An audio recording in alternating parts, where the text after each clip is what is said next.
안녕하세요. 이지의 이지하게. 오늘은 염려에 대해서 짧게 생각해 봤습니다. 특히 교회에 관한 염려인데요. 먼저 말씀을 한 절 보도록 하겠습니다.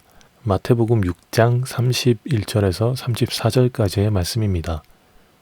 그러므로 염려하여 이르기를 무엇을 먹을까, 무엇을 마실까, 무엇을 입을까 하지 말라. 이는 다 이방인들이 구하는 것이라. 너희 하늘 아버지께서 이 모든 것이 너희에게 있어야 할 줄 아시느니라. 그런즉 너희는 먼저 그의 나라와 그의 의를 구하라. 그리하면 이 모든 것을 너희에게 더하시리라. 그러므로 내일 일을 위하여 염려하지 말라. 내일 일은 내일이 염려할 것이요 한 날의 괴로움은 그날로 족하니라. 이 말씀은 보통 사회생활이나 금전적인 상황 혹은 미래 계획 등에 관련해서 해석해서 말씀이 선포가 많이 됩니다. 그리고 모든 것은 하나님의 뜻대로 흘러가고 있으니 나의 자아나 욕심을 내려놓고 거기에서 내가 받은 달란트 그대로 내 역할을 충실히 하자는 것이 보통 선포되는 말씀의 요지인 것 같습니다. 그런데 한편으로 드는 생각은 교회가 주일 학교가 사라질 것이라는 걱정과 염려가 요즘 참 많은데요. 이 말씀을 과연 어떻게 적용할 수 있을까 하는 생각이 들었습니다.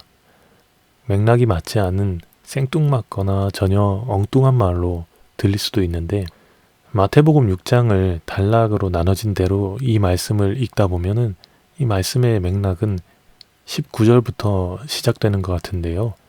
보물을 땅에 쌓아두지 말라라고 하는 말로 시작이 됩니다. 그리고 그것을 지나치게 아끼는 것을 주의하라고 합니다. 중요한 것은 무엇이고 중요하지 않은 것은 무엇일까?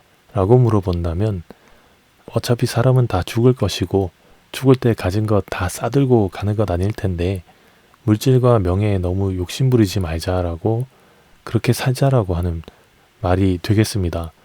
그런데 좀 더 생각하다 보니까 이 물질이라는 말과 명예라는 말이 우리가 좀 거기 단어에 갇혀 있다라는 생각이 들었습니다.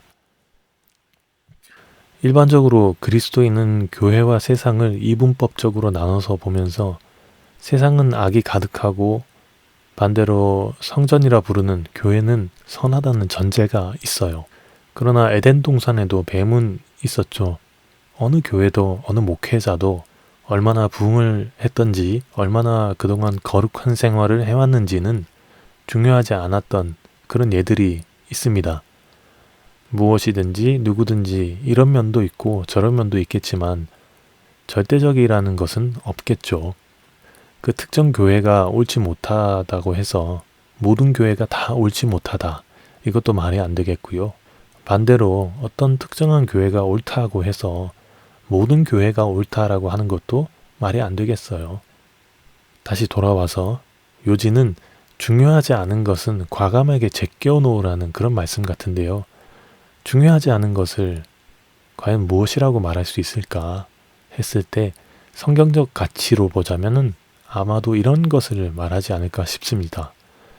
어쨌든 물질이라는 말과 명예라는 말 자체의 의미를 담아서 말했다기보다는 물론 물질과 명예를 말하기도 하겠지만은 단순히 물질이나 명예 자체를 말하는 것이 아니라 그 물질과 명예를 위해서 혹은 그것으로 인해서 파생되는 것까지도 말하지 않았을까 합니다.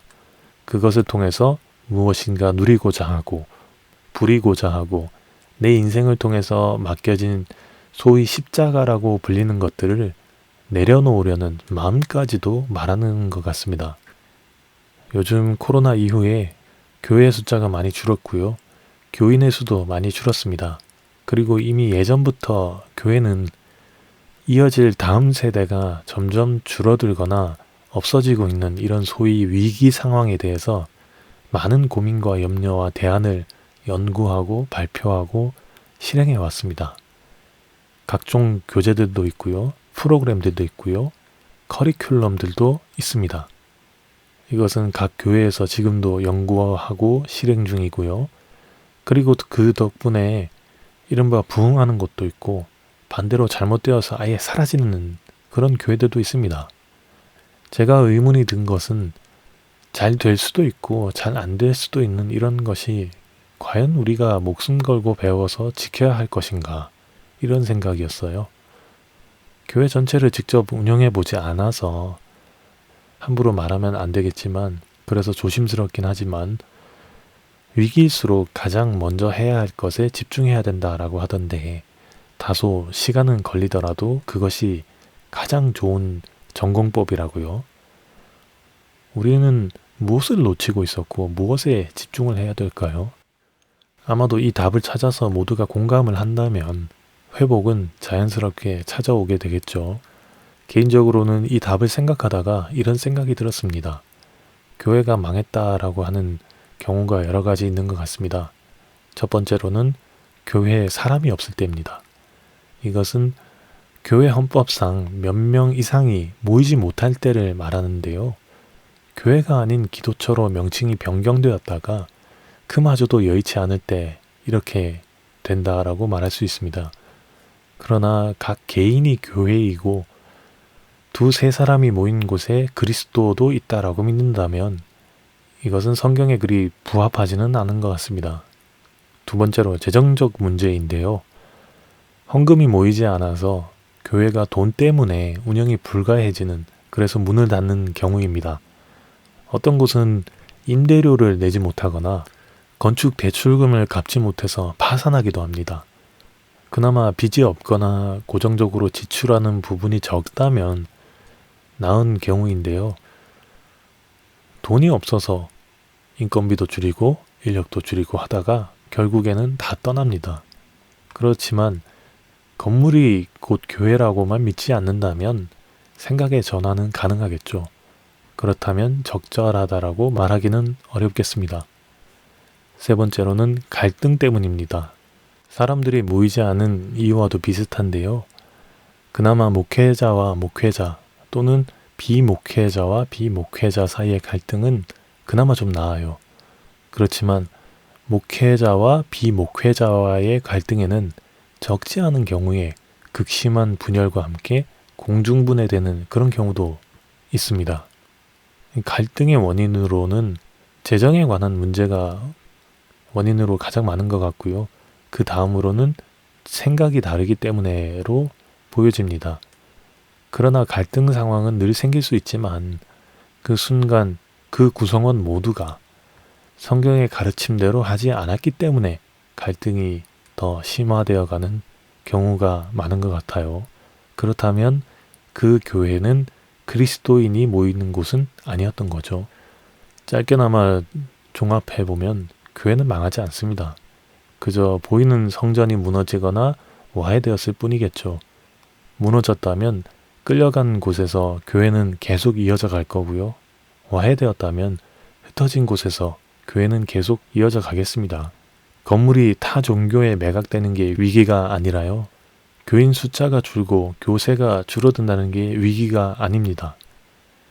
교회 학교가 사라진다는 것도 위기가 아닙니다. 교회가 망했다라고 말할 수 있는 경우는 이 세상에 그리스도인이라고 불릴 수 있는 사람이 아무도 없을 때라고 해야 될 것 같습니다. 고민되고 염려되는 지금 우리가 절대로 놓지 말고 꽉 잡고 있어야 할 것은 무엇일까요? 참 고민이 됩니다. 들어주셔서 감사합니다.